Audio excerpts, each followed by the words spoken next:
The seminar tonight with Tony is on waterproofing the home. The other ones that we had earlier, which had a very good turnout, we anticipate this one will be the same. Tony's very knowledgeable in the field of waterproofing and landscaping. He's been doing it for upwards of about 30 years. Okay. So before I get Tony up here, a couple things. We have refreshments in the back. Help yourself to those. If you have not signed up for a door prize, please do so. Up here at the conclusion of our seminar tonight, we'll draw the names on that. And 2 gift cards at Home Depot will be given away at the conclusion. One other announcement on the home fair that we have, 2016, February 20th, I believe it is. We'll be having our biannual home improvement fair. It's held right here in this building. Lots of vendors, a lot of activities, so we hope you can put that on your calendar and make that too. One final note, I'm with the Housing and Redevelopment Authority. We do have home improvement loans that are available if you have ideas on making home improvements and want to create a way to finance those improvements. Again, you can look on the website and put in keyword housing rehab and we'll pull up our loan programs. I'll be here at the conclusion also if you have questions about that. And I think, Tony, you'll have time after to answer questions? Okay.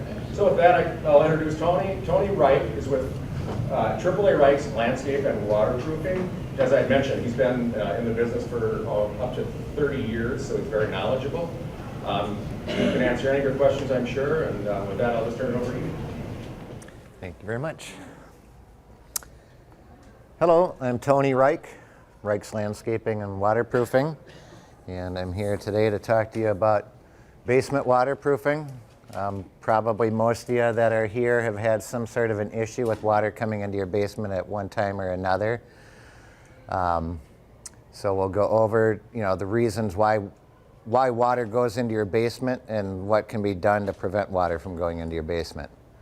I'd like to start up by saying I'm from Bloomington. I moved here when I was 3 years old, went to Southwood Elementary, Olson Junior High, Jefferson High School, Normandale Community College, and then I worked for the City of Bloomington Water Department for 3 years before I started my business. And then I went into business and been doing that for almost 30 years now. But I'm going to address, like I said, the different, you need to know why water goes into your basement so you can take care of the reason or take care of the situation so no more water goes in there. And I'll go through many of the different reasons why water ends up in your basement. There's some water in your basement right now. You see gutters. I'm all for gutters. Gutters are a good thing. Some people really don't like gutters. People say they don't want gutters on their house because it's bad for the ice dams. They say it causes the ice dams. Well, ice dams, different related deal, but that's due to insulation and ventilation in your house. But the gutters can certainly kind of help hold the ice there. But I'm all for having gutters. These gutters here are like a lot of gutters I see. People have the gutters, but they don't take the time to clean them out. So you want to make sure you clean out your gutters. That will certainly help because when the water's coming right off of the gutter there, got my little pointer here. When the water comes off the gutter, it comes right down next to the foundation wall. And you want to keep that water away from the foundation wall. And that's really what gutters do, is they catch that water and they drain it out the extension out into the yard, keeping it away from otherwise it just comes right over. So that's really what gutters do, is really help in water prevention in your basement. So if you have gutters, keep them clean. It's not just a matter of cleaning the trough out in the gutter, but you want to clean the downspouts and the tubes that come down, because if you just scoop the top out, a lot of times that stuff gets plugged in the tubes and the elbows going down, and the water's just going to spill out anyways. People ask me all the time, should I get gutters? I say absolutely. I think they're a good thing. If you get the gutters, they have the big 4-inch gutters like you see over in West Bloomington at the new homes and in Eden Prairie, the nice big gutters. And then if you're in an older part of the neighborhood, you got the traditional smaller gutters, but those plug up a lot easier. So if you're gonna if you're going to install gutters, get the bigger gutters, the bigger 4-inch gutters. If you think you might have a problem with your gutters and you need a gutter man to come out, you can leave the gutter troughs up there and just switch to 4-inch extensions that come down and drain the water out, that way you don't have to do the trough all the way around the house, just the tubes that come down and empty the water out. But switch them to the 4-inch ones. It leaves the more room for debris to get through there, which leads to another question about leaf guards. Do you like the leaf guards?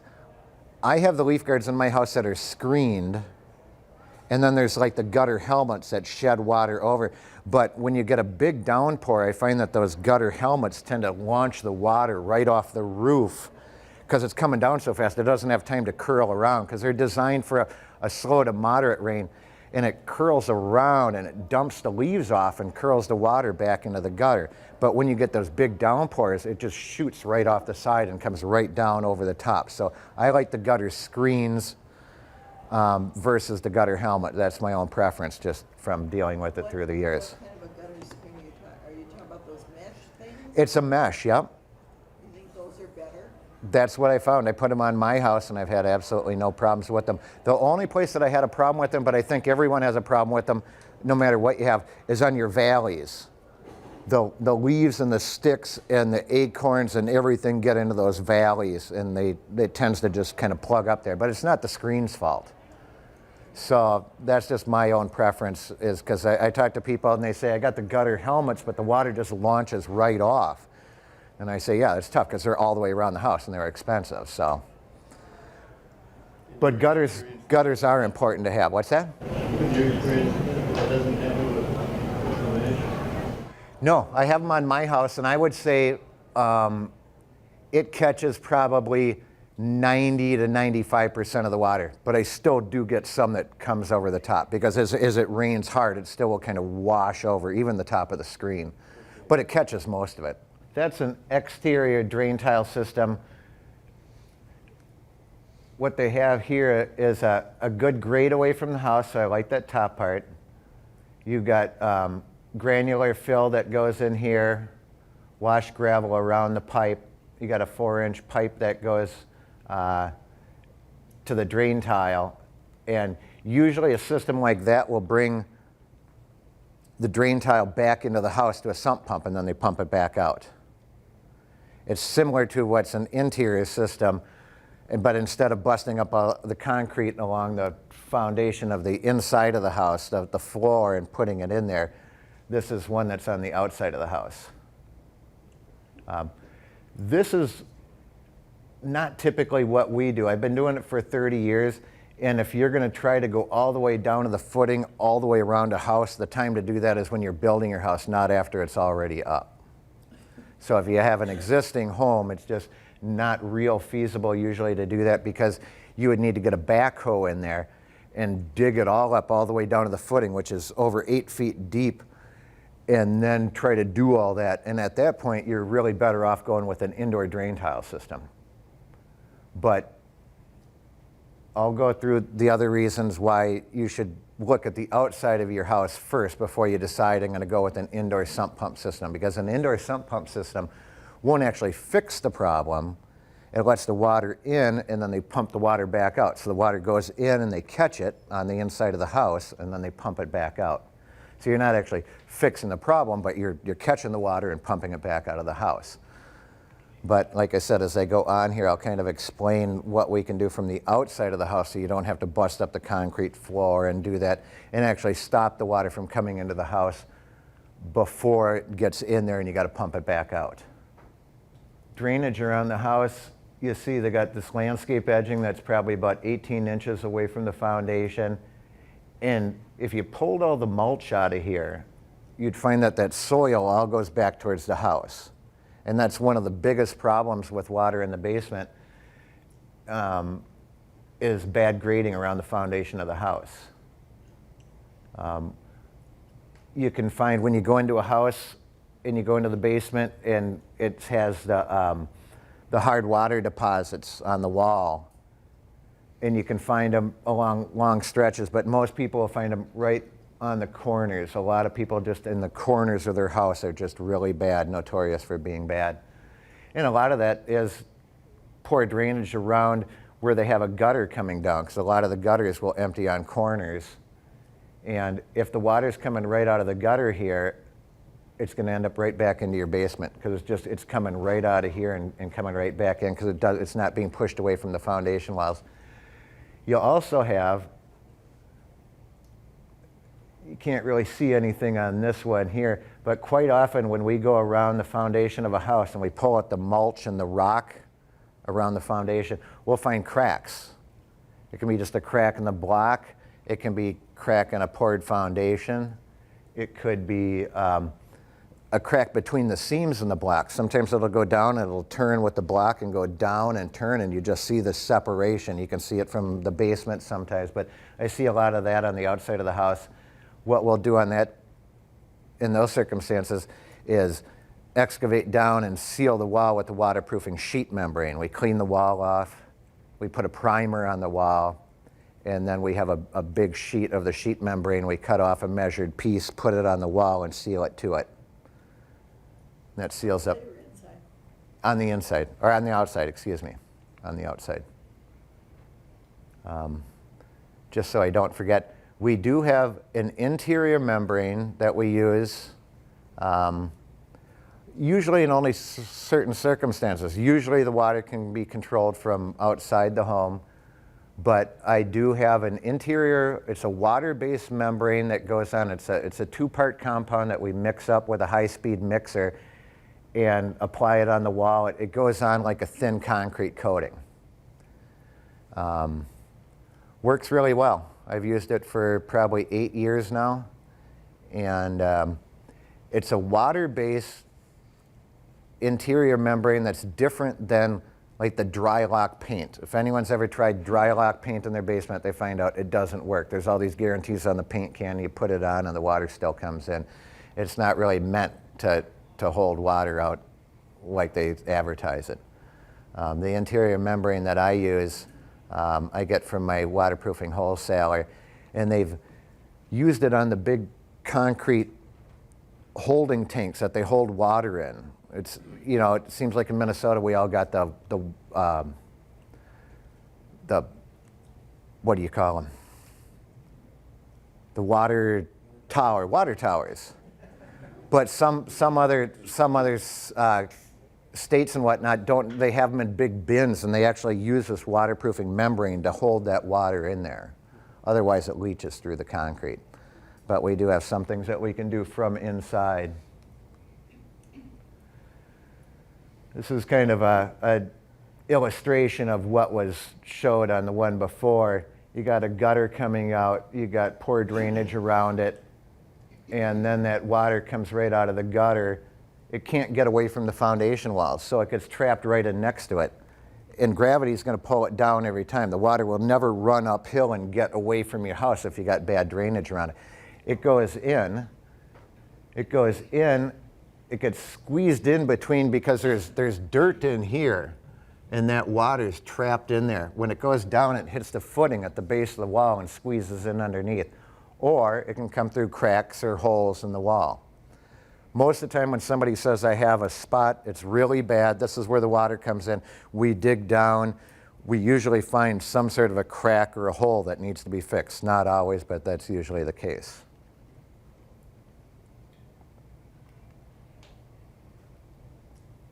Here's a crack in the foundation wall, as you can see. This illustration is what, not everyone, but I would say probably about 1/5 of the people I talk to have envisioned the water in their basement rising up into the basement. And it usually doesn't do that. I find that very rarely. I've not found it in Bloomington. I found it over in Minnetonka, where it's really wet and swampy and mound, where there's lakes and swamps, and you got people who actually have basements that are lower than the water table out there.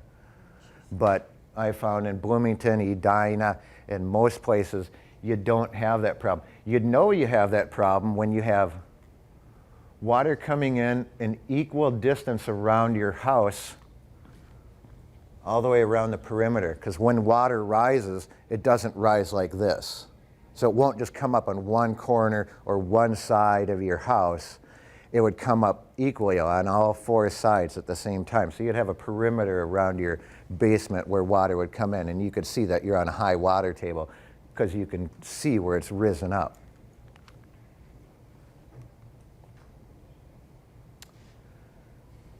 This is just a little illustration of a crack in the foundation wall. And then I told you a little bit from the outside of the house, when we excavate down, we clean the wall off, put a primer on it, and then seal the wall with waterproofing membrane. So we can seal right over those cracks on the wall with the waterproofing membrane.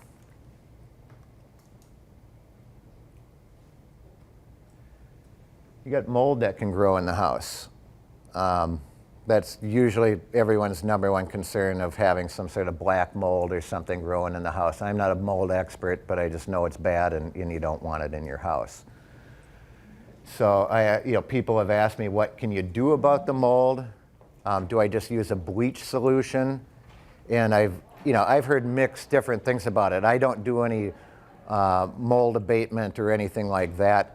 But I think your best bet is to find a product that is made for mold removal and use that versus just using bleach. Ammonia kills every type of mold. Okay. I know I've been suffering from mold exposure, so. Okay. But that's Yeah. the only thing. Ammonia, yep. And I've heard bleach and stuff, and then I've read that. That'll kill some types. Yeah. But ammonia kills all. Ammonia, okay, thank you. But yeah, it's just something you don't want to, and I wouldn't try to get rid of the mold until you fix your water problem. So fix your water problem, get the water solved, wait for a big rain, and then once you know that you're good, that no more water's coming in, then you can go ahead and clean the mold up. But especially if you're going to hire somebody. If you do it yourself, it's one thing, then you can keep the materials, do it over again. But if you're going to hire somebody, I'd wait until your water problem is fixed for sure. Because that way, if you have another problem or something, then you're taken care of, Pooling water next to the foundations and going into window wells. I got some people that just have a problem. They got a window right here in their basement and the wall is wet underneath it. And then I have some people who have a window right here, and you can literally see a line on the window where the water is filled up in the window wells. And they say, every time we get a big rain, my window wells fill up with water, and the water just comes in. That's usually not water that's blowing in from the top. And I see a lot of people buy those tops to their window wells, and they put them on there, but the water still goes in. They go, how is it getting in there if they got the top on it? It's going in from the sides, from around the window well. And most of the time, there's usually either mulch or decorative rock around the window well, and you can't see how bad that grade is until you pull all the rock away from the window well. Then you'll see all that ground slopes back down. Critters get in there, chipmunks and stuff, and they like to dig around the window well. And through the years, I think I figured out that like a mouse will get into a window well, but it can't get out, but it can dig. So it digs under the well and back up the other side and out. And what happens is dirt starts going into your window well, and you notice that the dirt level inside your window well starts to rise and get deeper and deeper until it's actually up onto the window, and you're going, where's this dirt coming from? If you look around the window well, all the dirt that used to be around the window well has gone down and gotten underneath and is going on the inside. So window wells are a really big problem. Some people say that they've graded around their house, but they can only go to the top of the window well, and then they're out of room. And the window well is set so low to the ground that they can't add any more soil to get it graded away from it. So what we like to do is either, it's a little more expensive, take the well out and put a deeper well in there so you can have more height on it. It's the height of the well. You need a higher well so you can get that dirt packed in and sloped away from the house. So, but there's two options. If you don't want to try to pull the old wells out, you can use a decorative wall block around the outside of it to add height to it and just build around it with a decorative wall block, giving yourself 4 to 8 inches of height or 6 inches. And then you can add the dirt around it and get it all to slope away. But the window wells, like I said, can be a problem because people say, I've done what I can do, but I can't do any more because I'm at the top of the window well. You either need new window wells that come all the way up, and I like to bring those window wells right up to the top of the siding. And you want to keep the dirt away from the siding as best as possible. You know, they want to keep you like 3 inches away from the siding with the rock and the dirt and whatnot, so you don't get anything on your siding because it can tend to mold behind it, and so you don't want dirt piled up against your siding. That's a problem with some houses because it happens where the siding is so low to the ground that you don't have any room to build up. You got the siding right there, but there's no room to pile dirt up and get it all to slope away. Then you have a couple different choices. One would be to come in with a bobcat and lower the soil away from the house so that it slopes away. The other thing that we've done before is to just grade it out and then run a piece of drain tile. As long as you got like a downhill place we can run it to, we can grade away from the house. It creates a low area, but then we can put a piece of drain tile right in that perforated drain tile and do like a French drain that carries the water out of that area. Every home's different, so it's one of those things that you got to look at and just give it a little time sometimes to think of a solution to it, because like I said, every home is different. But this kind of shows, this is the top of the window well right here. You got that loop top, and then it's kind of corrugated there to hold the window well in place. That's why the window wells have those ripples in it, is when the dirt presses up against it, it holds it in place. That's why the window wells all have ripples in them. But it's good to have a good slope away from the house in the window wells, a little bit of drainage rock in there, so if any water does get in there, it can drain away. Then on the outside of the window well, like I said, you want to have it up high enough so that you can get some soil compacted in there and get it all to slope away from the house. And then I like to finish it with a poly water and weed barrier and a decorative rock or mulch on top. And people ask me, which do I prefer, mulch or rock? Rock. I presume that you won't be able to put grass on that barrier, because I prefer grass. Say again? On this, your solid poly thing, you Yep. can put grass on top. You could put grass on top. Yep, as long as you got a slope away from the house, that will usually work pretty good. A packed soil sloped away from the house. If you got the grass coming up to there, it's a lot of weed whipping and stuff, but most people have a border of landscape around their house. Not always, but I'm just saying. The poly does give you one more added layer of protection. So if you had the poly down and some river rock on top of it, it would be just a little bit better, because if water did come over the gutter, if it did overflow and it hit that area, sometimes you'll get one of those ruts where water lands off a house and it just creates this little dip and you see rocks in there and stuff. You won't get that if you have the poly and the rock, but not everyone likes rock and not everyone likes mulch. Yeah, there are some people that End up everywhere else in the yard. Yep, it can be messy. But drainage-wise, people ask me all the time, should I put mulch in, should I put rock in? You can put either or, as long as you got a really good slope. If I put mulch in, if they have a bad water problem, I like to put poly down under the mulch too.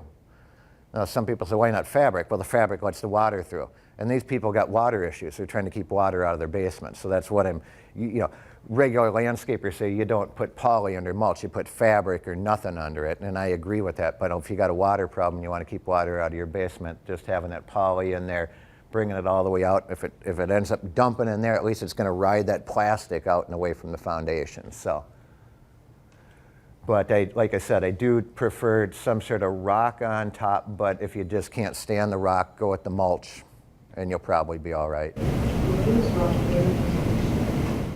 Rock is like a glass of ice cubes. If you got a glass of ice cubes and you go over to the faucet and turn the water on, the water filters quickly to the bottom of the glass until it gets to the top, but it doesn't splash over the top. So rock itself doesn't help the water stay out of your basement, but it helps the drainage under the rock for the water to flow quickly through and away from your foundation. With the mulch, when water comes onto it, the mulch holds it like a sponge, and it will release the water when it's so full of water that it's so full of water it's going to finally let some drain out of it, where the rock doesn't really hold it and it just can drain quickly. So that's why I prefer the rock.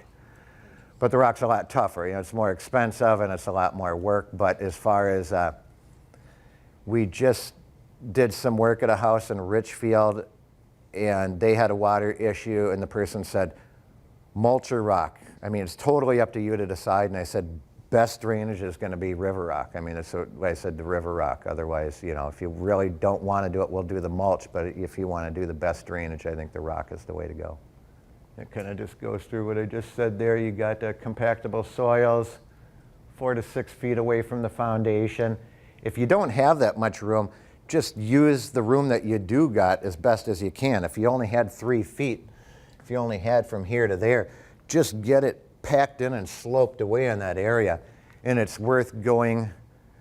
When we do it, and we got a big area, we'll take a vibrating plate compactor. We start that thing up, and it's what they run to compact the ground, like if you're doing pavers or something. But once we got the dirt in and sloped away from someone's house, we'll run that vibrating plate compactor over that dirt back and forth and just pack it in, because you really want to have that stuff packed in. If you just leave it there kind of fluffy, it's all going to settle through the years. So some people told me, I built up and it keeps settling on me. I say, did you get a compactor and compact? And they're like, no. I mean, if worse comes to worse, even if you got one of the hand tampers and just tamped it, I mean, old-fashioned, whatever you got to do to get that soil packed in there. But you want to pack that soil, and then, like I said, if you can finish it off with some poly and rock, doesn't have to be river rock, it could be any color. Or mulch, like I said. If you absolutely just don't like rock, then this area here is where you don't actually have water in your basement, but you got a low area in your yard, and water pools there, and it's always wet. As long as we have someplace that kind of goes downhill, we can come in there with a bobcat and just kind of grade that area out so that it drains. Because I've had people that said this area's been wet for years and years and years, and I can see where we can come in with a bobcat, grade that down, and just empty it towards a hill or something that empties over one side. And that's really all you need to do, but it can sure tear up the lawn. You get a bobcat in there and go through it. We're usually going to need 12 feet by however long. And you might not need to go both areas. You might be able to just go this direction with it too. So, but sometimes it's not a matter of just water in the basement, but water collecting in the yard, wet spot. Bloomington's not as bad as Eden Prairie or New Hope, Plymouth. They got a lot of dense clay. There's some clay here in Bloomington too, but it's really bad up there where they get water that just pools and doesn't drain away. And then we need to go in there and grade it out with a bobcat and get it to all flow away from the house. And sometimes that water can get into the house. Sometimes I get to someone's house and they got water in this corner here, and I say, that pool, when it gets big enough, comes over here. And they say, yeah, I know. And that's what's going into the basement. So, do a little grading here, check for cracks, but then come in and get it graded to flow away from the house. But I would say we need a bobcat probably about 1 out of 20 or 30 jobs. Most of the work we do is by hand with just wheelbarrows and rakes and shovels and so forth. This is where someone has a driveway that slopes downhill into the garage.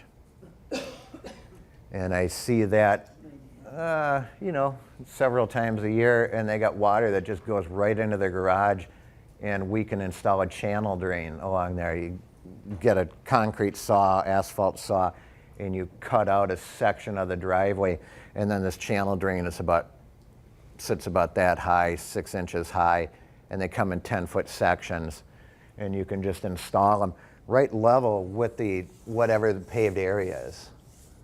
And then there's a piece of drain tile that comes out the other side, but you need someplace downhill to run it. Anytime you're running exterior drain tile, you almost always are going to need some downhill place to run it to. Because sometimes people say, I want drain tile in through here, and it goes like this in each direction. I said, I don't know that you're going to get any drain tile through here.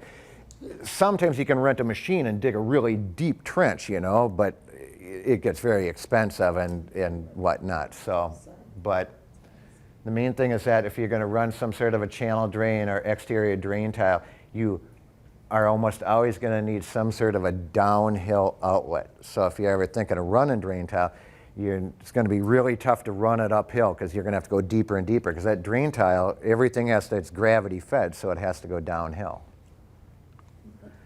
But that's what we do in situations where you got pavement that comes down, sloping towards a building, a house, a garage, whatever it is, to go ahead, put a channel drain in there, and at the end of the channel drain, it, like I said, hooks up to drain tile. This is for rerouting gutter water. Some people have very nice gutters. They're the big 4-inch ones. They got the leaf guards on them and everything's good, but they're still getting water in. The water's not making it far enough away from their house, or it's just coming on the outside of the edging and puddling and getting really wet, and they don't have water in their basement, but they just want to get rid of the soggy area. We will run drain tile from the gutters to pop-up outlets out in the yard. Again, it's one of those things that you need a downhill area to run it to, because if you hook it up to the gutter and try to run it uphill, the water's just not gonna come out of there very well. You know, it's gonna back up in there and it's not gonna come out the way you want. So if you're gonna do something like that, you gotta make sure you have a downhill flow.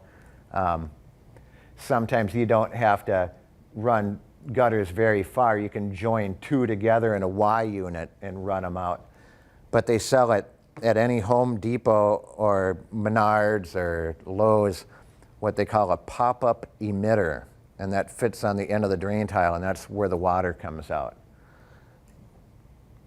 But you hook that up to the directly to the gutters, and there's also rectangular or square attachments for your gutters. I see some people that just put the drain tile up onto the gutter and just try to fit it on there as best as they can, but they actually have an attachment that fits perfectly onto there, and you can screw it on and run it into the drain tile underground, out in the yard, downhill, and then, like I said, do a pop-up emitter. Or if you got a really steep slope, sometimes you can just run the drain tile out to one of those little end caps that has a little grate on the end of it. They're a little bit cheaper. I like the pop-ups. The one bonus about using a straight shot out with a grate on it is there's no elbow. Sometimes that elbow can catch water, and there's a hole at the bottom of it, a weep hole to let everything out, but it's a 90-degree PVC elbow on the pop-up at the end of the drain tile. So when the water comes out, it has to go out, and then it has to go back up and out. And what will happen sometimes during the winter is the water will go through, and before it can drain out through the weep hole, it'll freeze. And then the pop-up won't emit the water like it's supposed to. Yeah, I was kind of thinking about winter. We have our thaw times, and you're showing it going under the walkway there. That's a perfect place to slip and fall when it freezes again and stuff. So that's a problem area in the wintertime, right? Yeah, well, people ask me to do that underneath there so they don't have their gutter. That's, in fact, it was a commercial building today, an apartment building that had several gutters that came right onto their sidewalk, and he was wondering about running the drain tile underneath it. Because what would happen is the water would come out during the winter and it would just drain out across it. If you can get the drain tile to go underneath it and empty out here, then that will certainly help. But you will have a time of the year when, say it's mid-March, late March, you got snow on your roof and you get a thunderstorm and it starts raining, you get 2 inches of rain. If that pop-up emitter or your outlet, whatever it is covered in snow, then sometimes the water can't get through the drain tile and it'll just come billowing out right here where it attaches to the drain tile. So that certainly can't happen.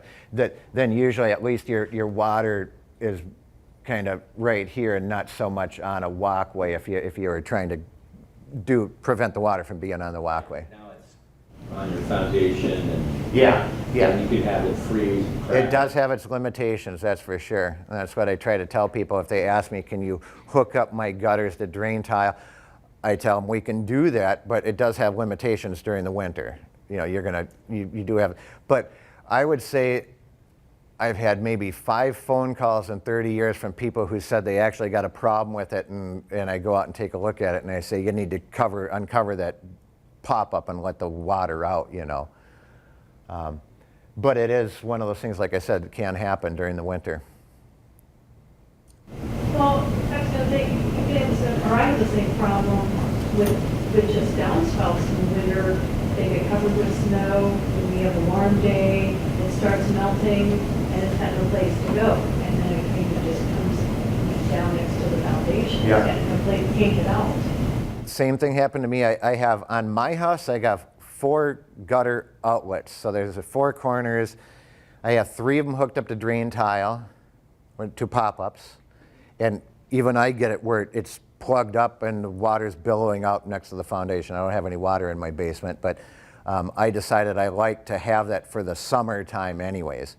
The other one that I have is just a straight out gutter, and it was down right in the snow, and it got plugged up, and it was billowing out next to the house too. So what I did is I raised it up higher, and then I put it up on a couple blocks, so it's up off the ground about that high. Then the water could just shoot out, and it wasn't right down next to the ground where it got all iced in. It was up off the ground. So if you can elevate your gutters, your problem gutters off the ground, and get them 6 inches off on a couple of bricks or something, then usually if they're just off the ground 6 inches, 4 inches, then the water can come out and get away without plugging up right at the end of it.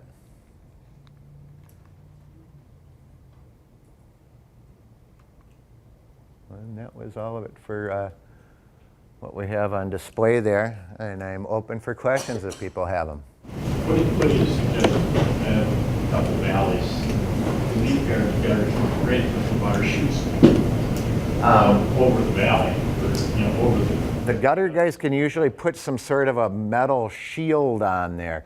It sits about that high, and it kind of blocks the corner. But yeah, then the crud butts up against it. So that's, I was saying, I had that problem at my house. I got one valley, and we put up one of those corner deals to keep the water from shooting off there. But now all the leaves and the acorns and stuff back up on it, you know. So there's no perfect answer to it. But I still think gutters are good. You just got to do the best you can to keep them clean. And any places where those valleys are, you know, these houses aren't as bad in Bloomington, but Minneapolis and St. Paul have some of those got really steep pitches and lots of angles and stuff. And they can put I've seen some places that the gutter they have in their house is that big. That's all of it. It's because they had this valley that came down. It was all these valleys and just a little gutter like that. And there's no way that's all going to catch all that water that's coming off those valleys. So. You create like exterior drainage where that hits. Yeah, you're going to want to make sure, yeah. And if you got water coming in that place, if you actually got water coming, if it's just wet over there, then just try to get it guided away. If you're actually getting water in there, then I would suggest pulling out what you have next to the foundation and doing a little investigating, digging down and sealing up any cracks or anything if you got water coming in there. But anything you can do, like I said in some of the pictures here, just to get everything shed away from the house and moving away from the house would be a good thing.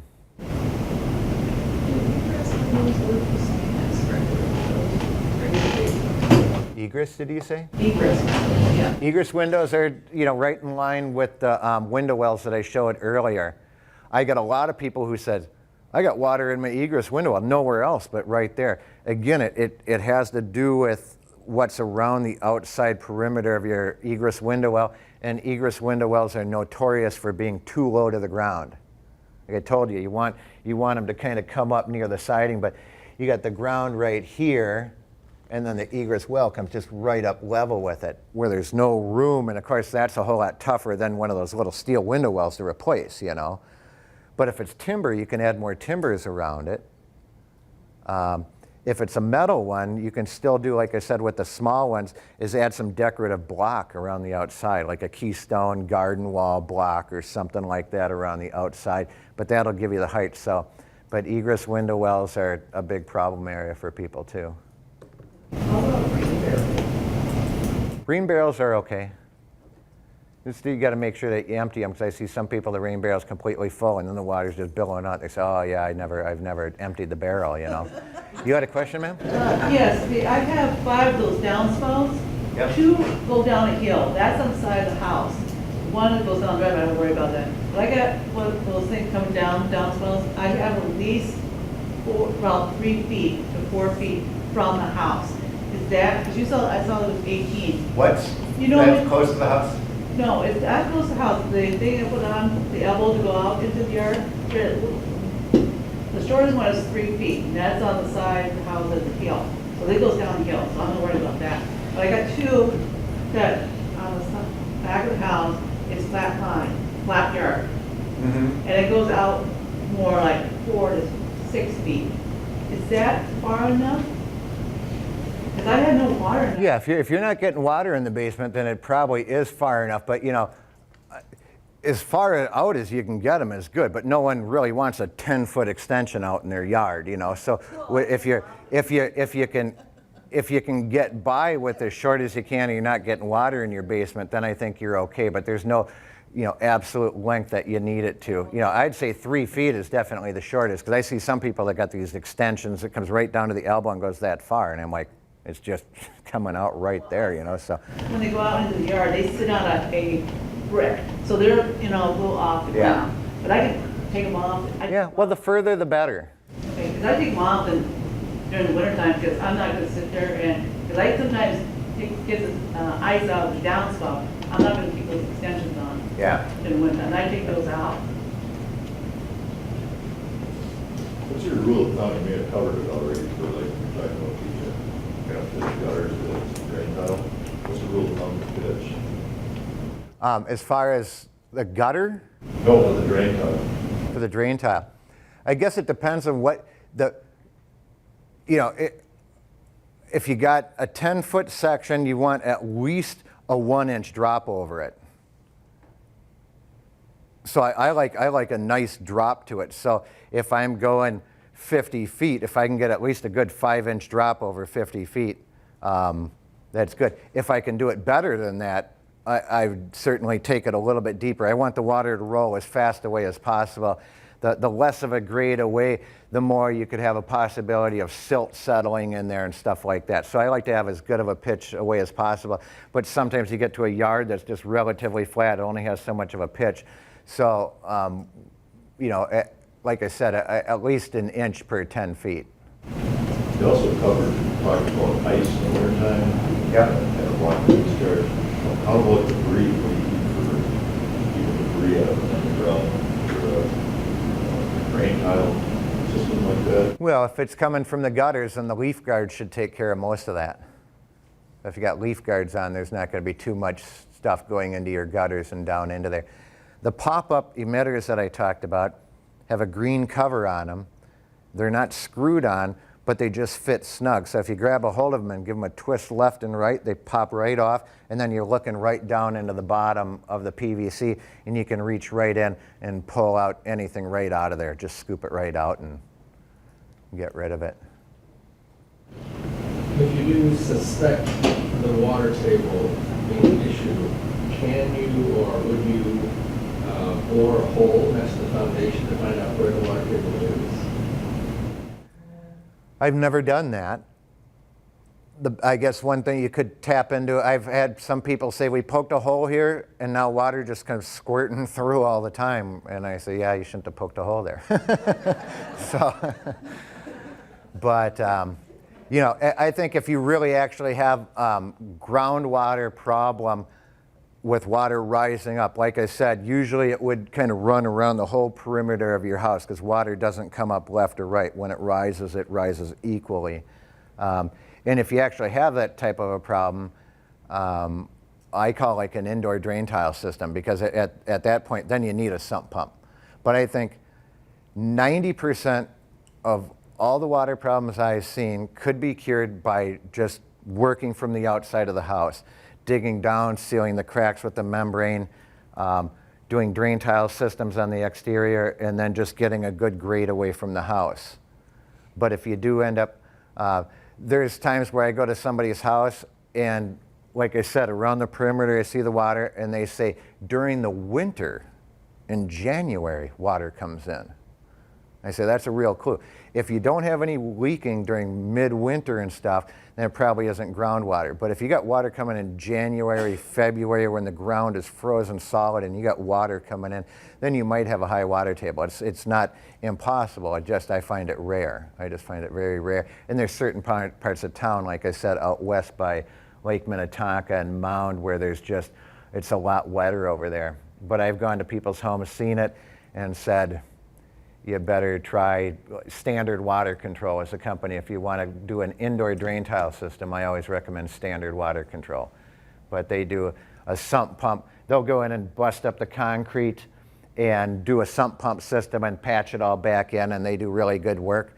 But like I said, it's only very rarely that I see a home where I say you're going to need drain tile. Almost all the time I can walk around a house, and sometimes I can walk up to somebody's house and say, I can tell your water problem is right here before they even say anything, But I walk around the house, and we'll walk around and look at the whole perimeter of the house. And it's not always just, some people get water in right here, but they got concerns about areas around their house. So almost every place I go to, we look at their problem area and then make our way all the way around the house, looking at the back and the sides. And I'll point out areas that people don't have a water problem, but I tell them this is one waiting to happen. Another thing you want to keep in mind is concrete. Sidewalks that run alongside your house that tip in towards the house, and then when water gets onto that sidewalk, it goes in. And so driveways that butt up to the house, patios. Another really bad spot that I found, under your deck. People have wooden decks. Sometimes they're this high off the ground, but underneath the deck, I always see the ground all sloping back in, and we pull the boards off and find cracks in the foundation and all kinds of stuff. So under wooden decks are one of those places they're hard to get to and people don't see it, but they say the only place I got a water problem is on the back of the house, and I go back there and there's a big wooden deck. Well, then what we'll do is we'll pull the boards up. Not all of them, but as many as we need to access next to the foundation. And then we'll regrade in there. We'll dig and seal cracks in the foundation wall, and then put all the boards back on. But a lot of people they just don't have a clue when they're getting water under their deck what to do. You have cracks in your foundation wall. Do they show on the inside too? Usually, yep. You need to have your basement unfinished then. So usually there's no sheetrock on the wall or anything like that, then you can see the cracks. And like I said, if it's something like that and we can get to it from the inside and it's really hard to get from the outside, the interior membrane that I use, you can use on cracks. It has reinforcement tape, and it's got this, it was like $300 for a 100-foot roll of it, which I thought was outrageous, but it's the only product sold, only tape sold with this product, because it has to be used with it. You can't, it goes on similar to like drywall tape. So you put a layer of membrane on, and then you can use the reinforcement tape, you press it right into the wet membrane, and then you put another layer over it. So it's very similar to how they do sheetrock and tape up the seams like that.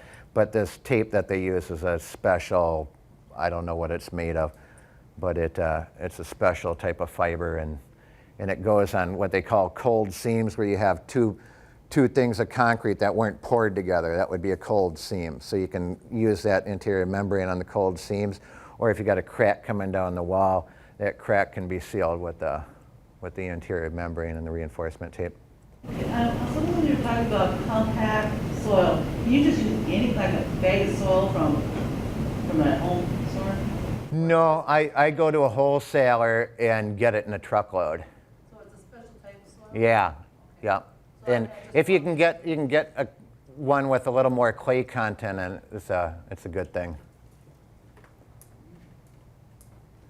Two questions. Did you see the slope has to be 1 inch per foot away from your house, or? No, for the drain tile, I was saying 1 inch per 10-foot section. So if we're running drain tile, I like to have a 1 inch drop over a 10-foot section, at least. If you can get a better slope than that, it all depends on what kind of a hill you got to drain it to. As far as your grading away from the house, if you're going to grade 6 feet from your house, if you can, it's good to get a good 6-inch drop over that 6 foot, because it's only going to bring it up that much, so it's not ridiculous. You don't want to look at your landscape and go, well, it's just, so you don't want that. You just, 6 inches. But not everyone has 6 feet that they can go out over either. So if you can just get a nice pitch away from the house that doesn't look ridiculous, and everyone's house is different because you're going to have siding at different heights. Some people have block that's showing for 2 feet, and then you got plenty of room to build up there and get it up. Other times we go to people's houses and they only got 6 or 8 inches, so we can only add so much in there and get it pitched away. And I tell people, you want to stay 3 inches away from your siding with the dirt and the rock, but if that doesn't get you a good grade away from the house, I like to bring it up closer. It has a possibility of rotting out your siding or something like that, but you got 2 choices. You can have rotted siding or water in your basement. And most people say, I want the water out of my basement. And I said, then bring it up as high as you can. It gets really close to the siding, but get it packed in. It's not is good for the siding. It's not the way that you really want to do it. But if you only got 2 choices, because you can't raise the house up and you can't lower the ground out sometimes. That's just the way it is. So. The second part of my question was, I got part of my house is parallel to my driveway. I only have 10 feet. And I was thinking about putting a French drain in to give me more slope. How far away can that French drain be from the house? Well, I guess it depends. There's a couple different ways you can do it. If you can bank the soil away and then put the drain tile right at the end of where the slope comes to, and then do the drain tile, the crushed gravel, and then a decorative rock over the top of it or something, and then when the water runs away from your house, it'll run right into the drain tile and down and out, and that can be 3 or 6 feet away from your house, depending on how far you're going to slope it away. But a lot of times people put in a piece of landscape edging. So you got your piece of landscape edging here, and then the ground slopes this way, and then the drain tile will sit right here, and then run along parallel to the edging, and then down a hill somewhere. But like I said, you got to have a downhill place to run it to. But I like to run it right there at the surface. And some people say, why not put it next to the foundation and down in there? I say, because we want to catch that water before it gets there. And so if you can run it away from the house, out to the edging and into that drain tile and then out, then you're catching that water and getting it out of there before it can get in down next to your house. Otherwise, if you're putting the drain tile, under the ground in next to the foundation and then sloping it all away, the water's probably not ever going to make it into there. So, let me get him in back there and then we'll get you. Looking at a few houses here in Bloomington, they have, pump rooms, which are usually the stoop either in the front or the back well of the room in house. front, yep. And they seem to be a problem. Yep, on a number of absolutely. homes. Do you do anything in particular? We've done a lot of those, yep. You usually got the glass block, or the block's been filled in with concrete, and it's musty, and water comes in, and sometimes it drips right from the top of the ceiling. And then people say, I've sealed the top edge, and there's, it's got a big slab of concrete, but the water seems to come straight down through it. Well, there's a sidewalk or a... Yeah, it's coming in from the sides, and usually you got the top to the well room, and then the wall that comes up like that. So you got the top to the well room that sits like this, and water is getting in that seam right along there. I also like to dig down, depending on how much room we got, I like to dig down next to it and seal that well with the waterproofing membrane, and we'll also come up and bridge right over that seam between the top of the well room and the well room wall. Because most of the time I see it coming in from the tops, and then other times you see the cracks and the corners that are really bad and stuff. But yeah, we've seen a lot of well rooms that are problems. But like I said, I like to dig around those. There's been times where we had to pull out the concrete in front of it, because it had tipped back towards the house. So all the water was just running back into that front side of the well room where the sidewalk was. So pull the concrete out, then we can dig around it, seal it with the membrane, and then we pour a new slab of concrete, new walkway. You had a question? What should you fill in if you do find a little crack? What should you fill that in with? Is it like, I use a waterproofing sheet membrane. but I mean, I'm sure that's not something you can buy at Home Depot or whatever. I got it from my wholesale. I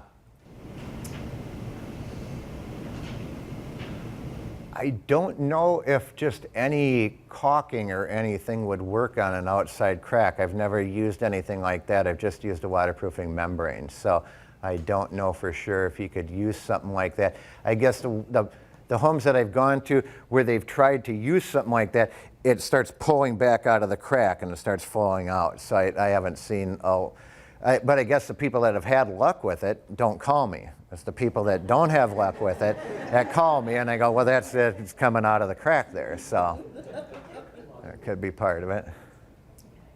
Do you think bushes and like, I have this small, I don't know why they put a small tree right next to the house. They did. Does that make a problem like that worse?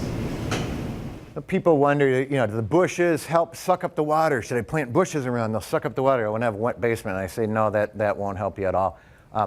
It doesn't usually hurt anything, but I do occasionally see a foundation wall here, and then this far from the house, a big tree, this big around, and the ground always mounds up around these big trees. And then you got the tree, and then it just slopes this way, and there's about this much room between the house and this tree. And we had a basswood tree in St. Paul that was that big. It was that big, and it was right next to the house. I said it needs to come out, and I said, this is, we're going to need to have a crane come in there. We had a big crane come in, but yeah, we took that whole tree down. And when we got the tree down and they're cutting the trunk, it was hollow in the center. And my tree guy says, I can't believe that tree didn't fall on their house. It was just, but they only needed to get out of there because of the wet basement. But he says, had they waited, I don't know if it would have gone 30 years or 5 years or 10 years, but he says the whole inside was hollow and you could actually a human being could get on the inside. He says the ants had eaten it out or it had rotted or something, but he says it was just, yeah, so.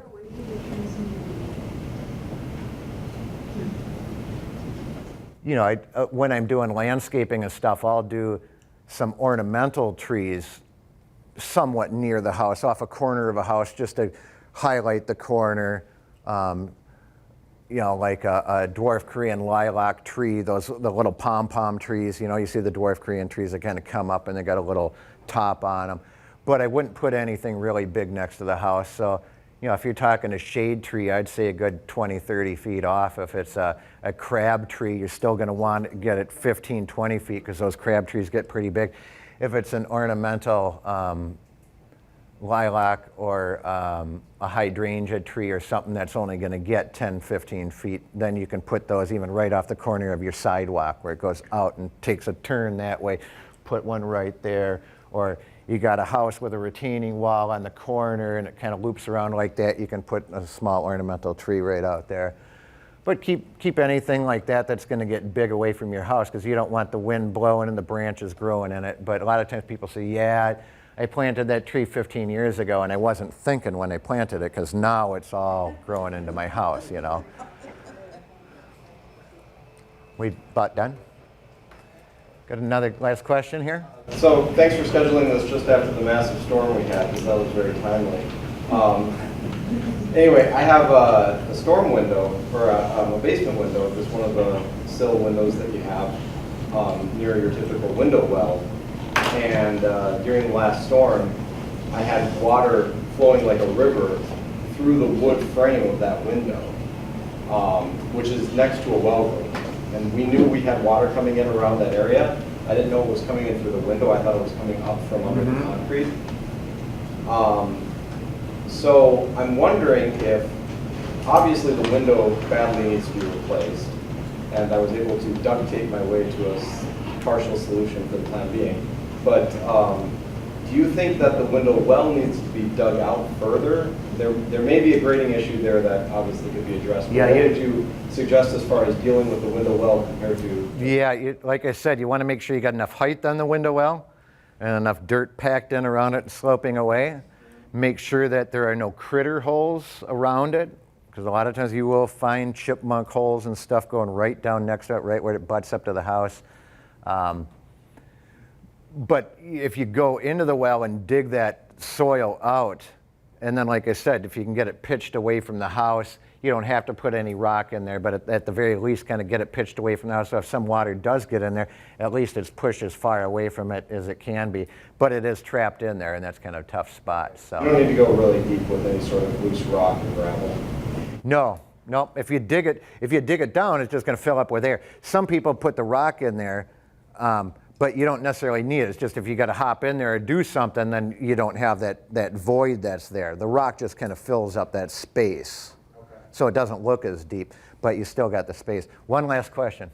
The window well, mine did similar to that, but my window well's pulling away from the house. How do you fix that? Is it an egress or a regular small one? Yeah, grab a shovel, dig around it, and pull the thing completely loose, and then dig the soil out, and then just get it butted up against the house. Almost all window wells are not bolted to the house, and I found that the ones that are bolted to the house sometimes have problems where they bolted to the house, the water comes in there. Just it doesn't happen very often. But it's usually due to when they put the window well in, the ground didn't get packed around it. So once that well's in at the proper height, make sure you put the dirt in and pack it around it. And then those waves in the steel, when the soil's pressed up against it and packed in place, should hold it in. I only see them come up now and then. It does happen. I go to somebody's house and I see one that's like this, some that pulled away and turned, but I'm pretty sure that that's because the ground wasn't packed in to begin with and they just weren't done right. So I dig it out, reposition it, pack the soil back in. We got to get going here, but if anyone has other questions, you have my card, or there's business cards here and brochures, and you can give me a call and ask me questions or have me out if you want. So thank you, Tony. Thank you very much. Thank you.